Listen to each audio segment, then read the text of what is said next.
ඔන්න අද අපි කණ්ඩායි හදන්න රැට අම්මා තමයි බත් උයලේ එවලා තිබ්බේ. සුදු ආලේ බත් තමයි උයලා තිබ්බේ.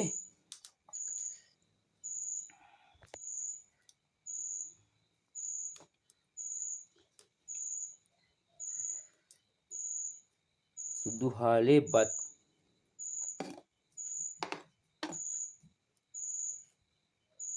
කෙසෙල් මුව තියෙනවා. පොල් දාලා පොල් අඹරල් දාලා මලවලා නෙමෙයි මාළුවක් වෙලා පොල් අඹරල් දාලා මාළුවක් වෙලා